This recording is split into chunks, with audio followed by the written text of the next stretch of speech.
दोस्तों, आखिर धनतेरस वाले दिन सोना चांदी के अलावा ऐसा क्या खरीदना चाहिए जिससे हमारे घर में माता लक्ष्मी का आशीर्वाद हमेशा बना रहे और कुबेर महाराज अपनी कृपा हमेशा हमारे परिवार पर बनाए रखे। तो दोस्तों, धनतेरस और खरीदारी का एक दूसरे से गहरा संबंध है और ये जुड़ी हुई चीजें हैं। सालों से सोना, चांदी, गहने जैसी खरीद कर लाई गई वस्तुएं हमारे घर में शुभता लाती है और समृद्धि लाती है। लेकिन क्या ये सच है? इतने पैसे खर्च करने की क्या आवश्यकता है? ज्यादा पैसे खर्च करने क्या अभी भी अगर हम समर्थवान नहीं हैं तो भी हमें क्या कर्ज लेकर इस दिन सोना चांदी खरीदना चाहिए? जी नहीं। हमारे गुरुजी का कहना है कि शास्त्रों के अनुसार धनतेरस वाले दिन सोना चांदी खरीदना बेहद शुभ तो माना जाता है। लेकिन ऐसे गरीब लोगों का क्या जो इस चीजों को खरीदने में समर्थवान नहीं है, क्या उनको माता लक्ष्मी का आशीर्वाद नहीं मिल पाएगा? जी नहीं दोस्तों। और जो लोग सोना चांदी खरीदने में समर्थवान नहीं है वो माँ लक्ष्मी की कृपा कैसे प्राप्त करें? तो दोस्तों, जरूरी नहीं है कि महंगी चीजें ही आप खरीदें। धनतेरस पर ऐसी कुछ शुभकारक चीजें हैं जिन्हें आप अपने घर में लाते हैं तो धन, सुख, संपत्ति, ऐश्वर्य आसानी से आपको मिल सकता है। धनतेरस पर भगवान धनवंतरी को खुश करने के लिए आप सोने, चांदी और बर्तन के अलावा कुछ और भी ऐसी चीजें हैं जिन्हें आप खरीद सकते हैं और माता लक्ष्मी और भगवान कुबेर महाराज को खुश कर सकते हैं। तो आइए जानते हैं कि धनतेरस के दिन कौन सी ऐसी सस्ती वस्तुएं खरीद कर आप धन लाभ प्राप्त कर सकते हैं, घर में सुख समृद्धि को ला सकते हैं और आपकी भी दिवाली खुशियों वाली बन सकती है। तो क्या है ये चीजें, मैं आप सभी को एक साथ धीरे धीरे करके डिटेल में बहुत ही विस्तार से लेकिन जन साधारण भाषा में बिल्कुल आसानी से बताऊंगी। लेकिन सबसे पहले अगर आप मेरी आवाज को पहली बार सुन रहे हैं तो वीडियो को लाइक करके चैनल को सब्सक्राइब और पास वाला बेल आइकन प्रेस करने के बाद कमेंट बॉक्स में अपना नाम, राशि, डेट ऑफ बर्थ और स्थान जहां से आप इस वीडियो को देख रहे हैं या फिर आपका जहां पर जन्म हुआ है वो जरूर लिखिएगा, ताकि राशि के अनुसार जो उपाय बनते पड़ते हैं वो मैं आप सभी को कमेंट में ही बता सकूं। अब ध्यान से इन वस्तुओं के बारे में सुनिए दोस्तों। ये जो चीजें हैं वो धनतेरस पर कैसे आपको अपने घर में लानी है और कैसे इन चीजों का प्रयोग करना है। साथ ही धनतेरस पर ऐसी कौन सी वस्तुएं हैं जिन्हें आपको बिल्कुल भी नहीं खरीदनी चाहिए, वरना दरिद्रता आपके घर में आते देर नहीं लगाएगी। वीडियो के अंत में हम जानेंगे कि वह कौन सा फल है जो भगवान गणेश और माँ लक्ष्मी को कभी भी भूल कर भी हमें नहीं चढ़ाना चाहिए। तो वीडियो को आखिर तक जरूर देखिएगा। कमेंट बॉक्स में अगर अभी तक आपने जय माँ लक्ष्मी नहीं लिखा है तो तुरंत लिखिए। दोस्तों, कार्तिक मास की अमावस्या को दीपावली पूजन किया जाने का विधान है और दीपावली से ठीक 2 दिन पहले धनतेरस का महापर्व मनाया जाता है। और इस साल पंचांग के अनुसार इस साल कार्तिक त्रयोदशी तिथि की शुरुआत 29 अक्टूबर मंगलवार को सुबह 10:32 से लेकर के शुरुआत होगी और जिसका समापन 30 अक्टूबर को दोपहर 1:15 पर होगा। ऐसे में उदया तिथि के अनुसार 29 अक्टूबर 2024 को ही धनतेरस का त्योहार मनाया जाएगा। और इस साल धनवंतरी पूजा का शुभ मुहूर्त प्रातः काल 6:31 से लेकर के 8:44 तक बना रहेगा। वहीं धनतेरस की पूजा का मुहूर्त शाम 6:31 से शाम की 8:12 तक रहेगा। दोस्तों, धनतेरस पर पूजा पाठ के अलावा शुभ वस्तुओं की खरीदारी का भी विधान है। कुछ ऐसी विशेष शुभकारक चीजें हैं जिन्हें आप अपने घर में खरीद कर जरूर लेकर आएं। आप इन सभी चीजों को कहीं कॉपी पेन में नोट डाउन कर लीजिए। नंबर 1, पहली चीज है पान के पत्ते। जी हाँ दोस्तों, पान के पत्ते महालक्ष्मी को विशेष रूप से प्रिय माने जाते हैं, इसलिए धनतेरस वाले दिन 5 पान के पत्ते आपको जरूर अपने घर में खरीद कर लाने चाहिए। पान के पत्ते लेकर महालक्ष्मी को चढ़ाएं और दीपावली के त्योहार को पूरा हो जाने के बाद इन पत्तों को आप बहते हुए जल में प्रवाहित कर सकते हैं। दूसरी वस्तु है कछुआ। जी हाँ दोस्तों, हमारे हिंदू धर्म में कछुआ रखने को बहुत ही ज्यादा शुभ माना जाता है। धार्मिक मान्यताओं के अनुसार भगवान विष्णु का एक रूप कछुआ भी था। तो अगर आप चाहें तो इस दिन कछुआ खरीद कर अपने घर ला सकते हैं। इसे घर में रखने से स्वयं माँ लक्ष्मी दौड़ी हुई चली आती है। घर या ऑफिस में उत्तर दिशा में धातु से बना कछुआ लाना बेहद शुभ माना जाता है। ऐसा करने से सौभाग्य बढ़ने के साथ साथ हर क्षेत्र में सफलता मिलती है। साथ ही इस बात का भी ध्यान रखें कि कछुए के मुंह को हमेशा अंदर की तरफ होना चाहिए। तीसरी वस्तु है नंबर 3, धनतेरस के दिन लक्ष्मी चरण। जी हाँ दोस्तों, इस दिन आप अपने घर में अगर लेकर आते हैं तो ये बेहद शुभ माना जाता है। लक्ष्मी चरण इस दिन घर में लाना माँ लक्ष्मी का आवाहन माना जाता है। तो धनतेरस के दिन अगर आप माँ लक्ष्मी के श्री चरणों को अपने घर में लाते हैं तो एक तरीके से आप उन्हें अपने घर में आने का निमंत्रण दे रहे हैं। एक चीज आप सभी को यहाँ पर ध्यान रखनी है कि आपको 2 जोड़ी लक्ष्मी जी के चरण लेकर आने हैं। पहले जो एक जोड़ी चरण है उन्हें आप अपने घर के मुख्य द्वार पर अंदर की तरफ आते हुए लगाएं और वहीं दूसरे जो चरण हैं उन्हें आप अपने घर के पूजा स्थान में अंदर आते हुए लगाने चाहिए। नंबर 4, चौथी चीज जो हमें गुरुजी ने बताई है, ध्यान से सुनिएगा।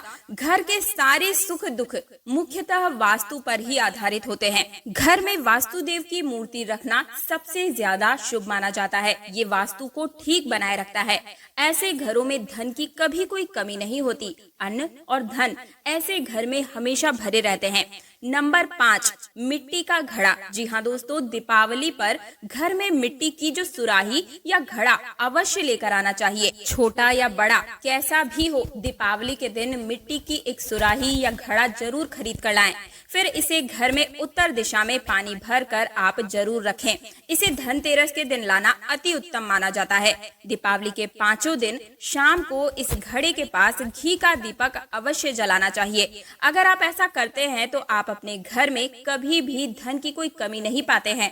दोस्तों, उत्तर दिशा देवी देवताओं की दिशा मानी जाती है और मिट्टी के पात्र में पानी भरकर उत्तर दिशा में रखने से ये देवताओं को अपनी ओर आकर्षित करते हैं और देव तुल्य बन जाते हैं।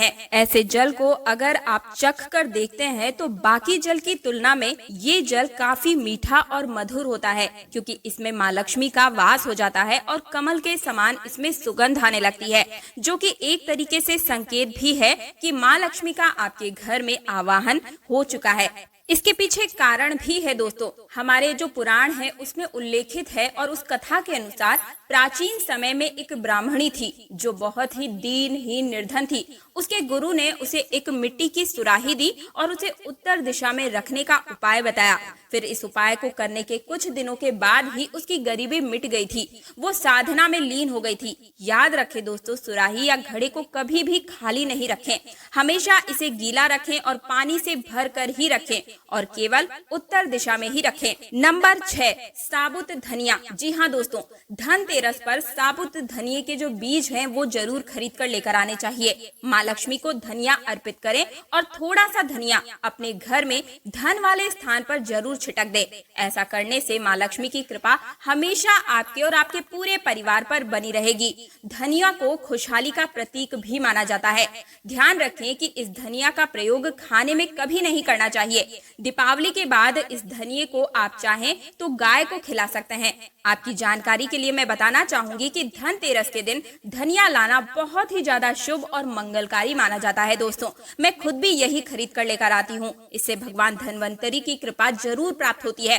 साक्षात धनिया को भगवान धन्वंतरी का प्रतीक माना जाता है, इसलिए थोड़ा सा धनिया इस दिन अपने घर में किसी गमले में भी उगाना चाहिए और उगा हुआ धनिया पूरे परिवार को खाना चाहिए। इससे जीवन में धन की कभी कोई कमी नहीं आती है और हमेशा आपका मस्तिष्क शांत बना रहता है। घर में सकारात्मकता बनी रहती है। लड़ाई झगड़े से आप दूर बने रहते हैं। लेकिन याद रखें कि धनतेरस पर लाया गया धनिया गमले में उगाया जा सकता है, लेकिन किसी दूसरे व्यक्ति को कभी नहीं देना चाहिए। नंबर 7, सबसे सस्ती चीज आप सभी को बताती हूँ। इस दीपावली पर आप इसे जरूर अपने घर ला सकते हैं, वो है कमल गट्टे। ये सबसे सस्ते जरूर मिल जाएंगे, लेकिन मूल्यवान सबसे ज्यादा है। ये सबसे ज्यादा शुभ फल देंगे। जी हाँ दोस्तों, केवल 2 रुपए के कमल गट्टे आपकी बरसों की गरीबी को मिटा सकते हैं।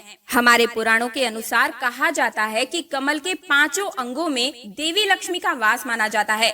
माँ को कमल बेहद पसंद है और हर रंग में, हर अंग में वो वास करती है, लेकिन उन्हें सर्वाधिक प्रिय है लाल रंग का कमल और कमल का जो बीज है अर्थात कमल गट्टा यहाँ लक्ष्मी को आकर्षित करने का कार्य करता है।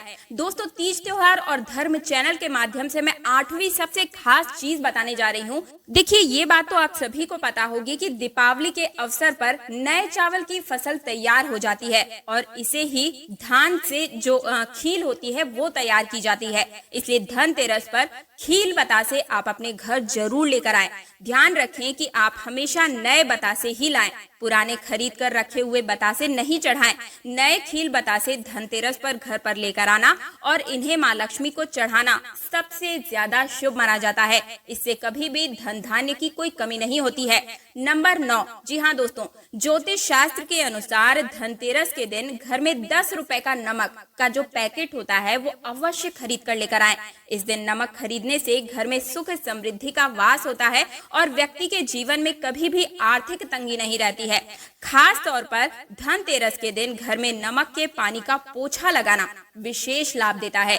इस दिन घर से नकारात्मकता बिल्कुल दूर हो जाती है और घर में सकारात्मक ऊर्जा का वास होता है। नंबर 10, झाड़ू। जी हाँ दोस्तों, धनतेरस के दिन घर में झाड़ू खरीद कर लाना सबसे ज्यादा उत्तम माना जाता है और ये तो सालों से आपने देखा होगा कि हर कोई झाड़ू लेकर जरूर आता है, अवश्य आता है, तो आपको भी जरूर लेकर आना है। इससे घर में नकारात्मक ऊर्जा बाहर चली जाती है। झाड़ू को माँ लक्ष्मी का प्रतीक माना जाता है, इसी के अंदर माँ लक्ष्मी वास करती है। जिस प्रकार झाड़ू हमारे घर को साफ करती है, उसी प्रकार से माँ लक्ष्मी हमारे मन के मैल को साफ करके उसे अच्छे विचारों से भर देती है, घर को धन धान्य से भर देती है। धनतेरस के दिन हमेशा विषम संख्या में हमें झाड़ू खरीद कर लानी चाहिए, यानी इस दिन आप 1, 3 या 5 अपने घर में झाड़ू खरीद कर लेकर आएं, ये अधिक शुभ होगा। नंबर 11, लक्ष्मी गणेश की मूर्ति। जी हाँ दोस्तों, धनतेरस के दिन अक्सर लोग अपने घर में ये चीजें जरूर लेकर आते हैं क्योंकि ये शुभ होती है। गणेश जी की मूर्ति तो अवश्य लेकर आनी चाहिए और एक साथ अगर आप इन दोनों की मिट्टी की प्रतिमा मूर्ति लेकर आए तो ये और ज्यादा शुभ मानी जाती है। धनतेरस के दिन गणेश लक्ष्मी की प्रतिमा लाना आपके लिए घर में सुख समृद्धि लेकर आने जैसा है। नंबर 12 जो चीज है वो बताने से पहले आप सभी को मैं याद दिलाना चाहूंगी कि कमेंट बॉक्स में अगर आपने अभी तक अपना नाम, राशि, डेट ऑफ बर्थ और जो जगह है, स्थान वो नहीं लिखा है तो कृपया करके लिख दीजिए ताकि राशि के अनुसार जो उपाय बनते पड़ेंगे वो मैं आपको कमेंट में ही बता दूंगी। इसी के साथ कमेंट बॉक्स में जय माँ लक्ष्मी लिखना बिल्कुल मत भूलिएगा। नंबर 12, जी हाँ दोस्तों, हल्दी अपने घर में धन को बढ़ोतरी करने में सबसे ज्यादा कारगर होती है, तो धनतेरस के दिन खड़ी हल्दी अवश्य ही खरीद कर लेकर आएं। कोरे कपड़े में जो हल्दी की 5 गांठें बांध करके अपने तिजोरी में आप रख दीजिए, जहां पर भी आप पैसा, रुपया या फिर अपने जो जेवरात है वो रखते हैं। शास्त्रों के अनुसार माना जाता है कि ऐसा करने से लक्ष्मी जी सबसे जल्दी और ज्यादा प्रसन्न होती है, घर में कभी भी धन की कोई कमी नहीं होती है और आप हमेशा सोने चांदी से लदे रहते हैं। नंबर 13, मेंढक की मूर्ति घर में रखना बहुत ही ज्यादा शुभ और उत्तम माना जाता है। मेंढक को वर्षा का आवाहन यानी प्रतीक माना जाता है। कई जगहों पर आज भी उनकी पूजा भी की जाती है। मुंडक शास्त्र के अनुसार इसे धन की चाबी कहा जाता है और धन की वर्षा कराने में इसे सबसे ज्यादा सक्षम माना जाता है। इसलिए दीपावली या धनतेरस के दिन मेंढक की छोटी सी मूर्ति जरूर खरीद कर लेकर आएं। कहते हैं कि 3 टांगों वाले मेंढक धन को अपनी ओर आकर्षित या खींचने का काम करते हैं, तो वास्तु के अनुसार 3 टांगों वाला मेंढक काफी ज्यादा भाग्यवर्धक माना जाता है। इसे घर के मुख्य द्वार के आसपास या फिर उत्तरी हिस्से में रखना चाहिए, इससे सुख समृद्धि बढ़ती है। दोस्तों नंबर 14, धनतेरस के दिन दक्षिणावर्ती जो शंख है उसे खरीद कर लाना भी बहुत ही शुभ माना जाता है। जब देवता और असुरों के बीच समुद्र मंथन हुआ उस दौरान जो 14वां रत्न निकला था उसे ही शंख कहा जाता है। शंखों में सबसे श्रेष्ठ दक्षिणावर्ती जो शंख होता है उसे ही माना जाता है। इस दिन शंख को घर में रखने से धन धान्य की कभी कमी नहीं होती है। शंख संहिता में दक्षिणावर्ती शंख कल्प के बारे में भी लिखा गया है। जब व्यक्ति हर तरफ से दरिद्रता और गरीबी में या फिर किसी भी कर्ज में फंस जाता है, चारों ओर से निराश और व्यापार में असफल होता है, आर्थिक उन्नति बिल्कुल रुक जाती आती है, हर जगह से विफलता नजर आती है, तब दुनिया में एक आर्थिक उन्नति का आध्यात्मिक उपाय सिर्फ और सिर्फ दक्षिणावर्ती शंख को माना जाता है। अगर आप दक्षिणावर्ती शंख से अपने घर में भगवान शालिग्राम जी की ऊपर या फिर माँ लक्ष्मी की जो मूर्ति है उसके ऊपर अभिषेक इसी शंख के माध्यम से करते हैं तो ये सबसे ज्यादा उत्तम फल की आपको प्राप्ति कराता है। ये अभिषेक आप गंगा जल या फिर सादे जल से भी कर सकते हैं। फिर इसके जो बचे हुए पानी है उसको आप पूरे घर में छींटे मार दीजिए, इससे आपके घर में कभी भी कंगाली नहीं आती है। तो दोस्तों ये थी कुछ चीजें जिन्हें आप धनतेरस के दिन अपने घर में खरीद कर ला सकते हैं। एक चीज बताऊंगी जो आप कभी भी इस दिन अपने घर में खरीद कर मत लेकर आइएगा, वो है चीनी मिट्टी की चीजें। चाहे वो कोई भी बर्तन हो या फिर सजाने की कोई चीज हो, कुछ भी ऐसी चीज जो चीनी मिट्टी से बनी हो वो धनतेरस के दिन आप बिल्कुल भी खरीद कर मत लेकर आइएगा, क्योंकि ये आपके घर में गरीबी को निमंत्रण देते हैं, घर में कलेश करवाएंगे, आपके घर में नकारात्मकता को बढ़ाने का काम करते हैं। तो ये चीज आपको बिल्कुल भी अपने घर में खरीद कर लेकर नहीं आनी है। अब मैं एक ऐसी चीज आपको बताती हूँ जिसे आप सबसे पहले धनतेरस वाले दिन जो माँ लक्ष्मी है उसे अर्पित कर दें और उसके बाद आप उसे स्वयं ग्रहण कर ले। तो वो कौन सी चीज है, ध्यान से सुनिए। धनतेरस की पूजा और दीपावली की पूजा में आप सीताफल अवश्य लेकर आएं और धन्वंतरी को 5 प्रकार के फल जरूर अर्पित करें, जैसे कि आप अपने मन के अनुसार सेब, सीताफल, केला, अमरूद, सिंघाड़े जैसे आप कोई भी 5 फल ला सकते हैं। उन्हें पहले आप माँ लक्ष्मी को चढ़ाएं और उसके बाद स्वयं ग्रहण कर लें। ध्यान रखें कि नाशपाती कभी भी अर्पित नहीं करनी चाहिए। जी हाँ, ध्यान से सुनिए, नाशपाती कभी भी माँ लक्ष्मी को अर्पित नहीं की जाती है। हमारे शास्त्रों के अनुसार जो व्यक्ति धनतेरस और खास तौर पर दीपावली पर सीताफल खा लेता है उसके जीवन में कभी भी धन धान्य की कोई कमी नहीं होती है। सीताफल में साक्षात माँ लक्ष्मी का वास या आशीर्वाद होता है, इसलिए इस दिन आप सीताफल अवश्य खा लीजिए।